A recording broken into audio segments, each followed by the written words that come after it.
Follow us on social media, Twitter and Instagram. Subscribe on YouTube. Don't forget to like.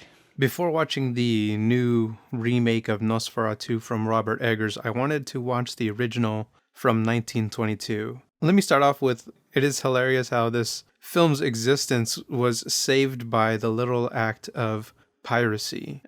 Short history here for those who may not know. Nosferatu, if I can sum this up as simply as I can, was originally the subject of, I guess I would consider it copyright infringement because of Bram Stoker's book Dracula. Apparently, the Nosferatu film was heavily inspired by that book, and I believe it was the wife of Bram Stoker, after he had passed, tried to get this film destroyed because too much of it was, I suppose, in her opinion, stolen from the book. Like the idea, the very film itself, the very story itself was not original. It was from her husband, Bram Stoker. But I've never actually read the book. I did watch the film with Gary Oldman, Keanu Reeves, and Winona Ryder, which is a film I really do enjoy, but I've never read the book. I would like to read the book because having now seen Nosferatu, the 1922 version, I wonder from the book, how similar is it? Because there's definitely a few things that are noticeable from watching Bram Stoker's Dracula, the film. There's some noticeable similarities in watching the 1922 film. And within this current era of Hollywood and remakes, this is a remake I'm actually looking forward to. I think it is worthy of a remake due to the improvement in filmmaking from filmmakers who are actually trying something new. And Robert Eggers, I think, has a great filmography so far. You know, I just barely watched The Witch this year. I remember watching The Northman with my little brother. We went to go watch that in theaters when it came out. But I do enjoy his films, and I think he, as a filmmaker, definitely has the skill to take a property like Nosferatu and in his filmmaking style really bring new life to it. But let's get into the story of Nosferatu.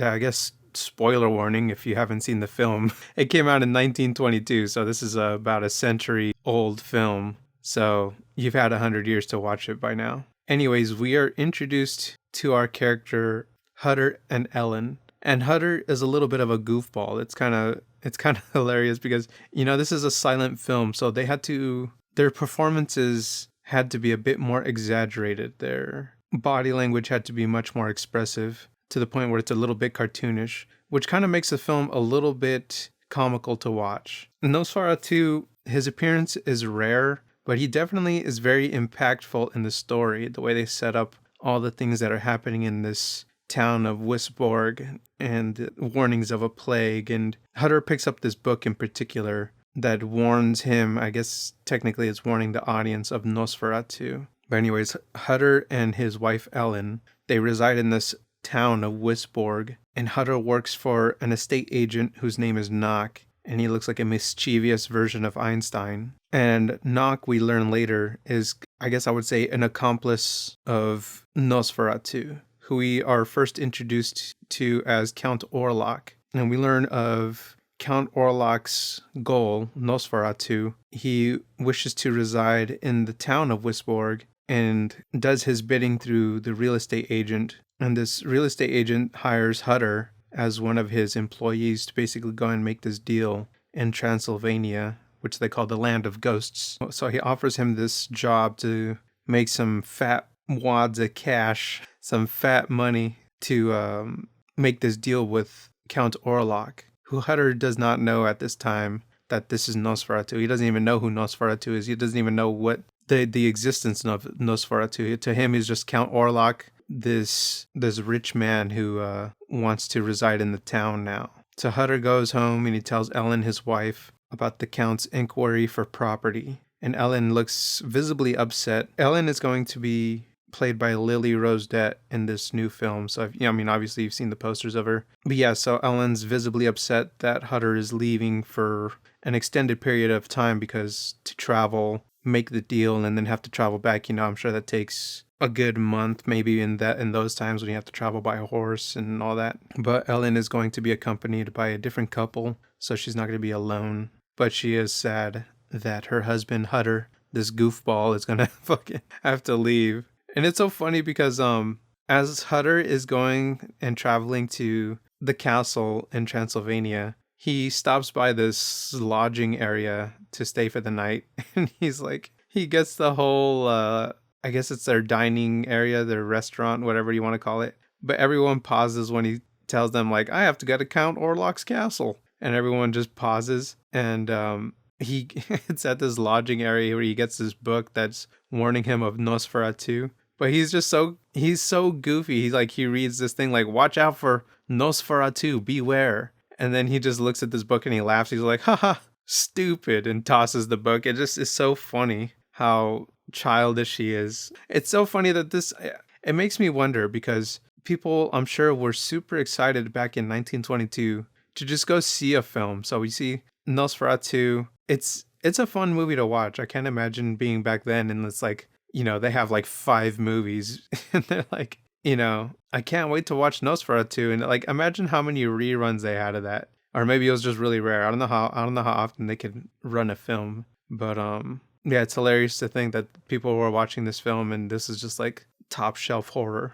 Yeah, and then when Hutter gets to the actual castle where he meets Nosferatu, it's so funny because he's in the dining room with Count Orlok and he cuts his thumb while cutting bread. And then Count Orlok, or Nosferatu, I don't even know what to call him at this point. Nosferatu, I'm gonna ditch the Count Orlok. I'm just gonna call him Nosferatu. But he's like, sees the blood. He's like, oh my God, you're bleeding. And he just starts sucking on his thumb. It's so funny because obviously Hutter's freaked out because he's like, what the fuck? Why is this guy sucking my thumb? But it's also just funny to think, hey, I get like this thumb sucker over here. Anyway, so he stays his first night there. And when he wakes up, he looks in the mirror and he sees this bite on his neck. So he writes a letter to Ellen talking about, wow, this, fear not, my love, I'll be back soon. By the way, I'm getting all these mosquito bites while I'm here. There's 2 on my neck. They're right next to each other. It's just like, he's so stupid. It's so funny. But, yeah, I'm not gonna lie, man. Nosferatu 1922 is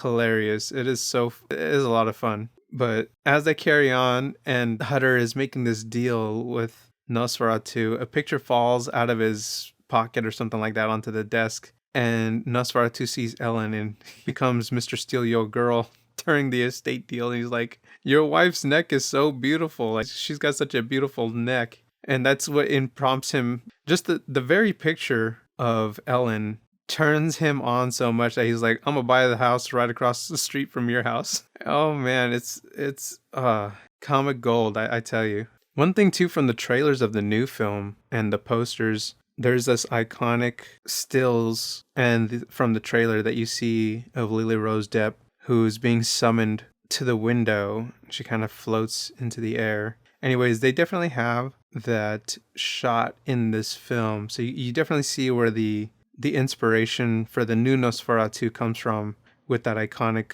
window summoning scene. But anyways, I mean, not to spoil the rest of the movie, you should probably watch it. But Hutter and Nosferatu basically have a race back to the town of Wisborg. And Nosferatu, he packs up this like a series of coffins and turns it into like a U-Haul. It's like a U-Haul of coffins on a horse carriage, and has himself sent to the town of Wisborg by ship. And on the ship, I mean, you could see that the Voyage of Dimitri is heavily inspired by this segment of the film where Nosferatu basically commandeers this ship with plagued rats and feasting on the ship crew for blood. The crew becomes his dinner. I like how the ship making its way to the town of Wisborg is also causing this ruckus in Wisborg and a panic amongst the town and the townspeople, because things get chaotic in the town as Nosferatu is coming to wreak havoc.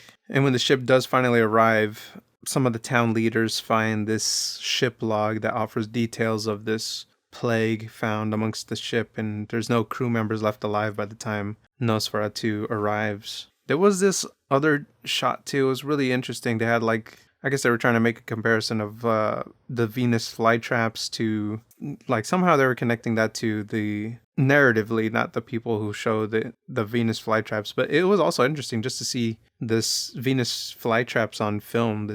And there was also bacteria that under a microscope that they shot on film too. That was really interesting that they were able to get that on film. So I wonder how much of the material from this film will transfer into the Robert Eggers version of the film. And I'm also curious because I'm going to watch the other Nosferatu film that came out in the 70s, I believe, the 60s or the 70s. But I do want to watch those two films because there's like a Nosferatu and a Nosferatu in Venice or something like that. But I wanted to start with this 1922 version. It was a fun watch, I'm not going to lie. It kind of sucks when you have to read the title cards. But since Nosferatu is in the public domain, I actually think it would be kind of fun to make a version of this film with voiceovers, like some cartoonishly silly voiceovers to match the cartoonishly silly performances of these actors. But yeah, I don't know. That's if you guys have seen Nosferatu, I'm very curious to hear what you're expecting in the new film. But that's it for this episode.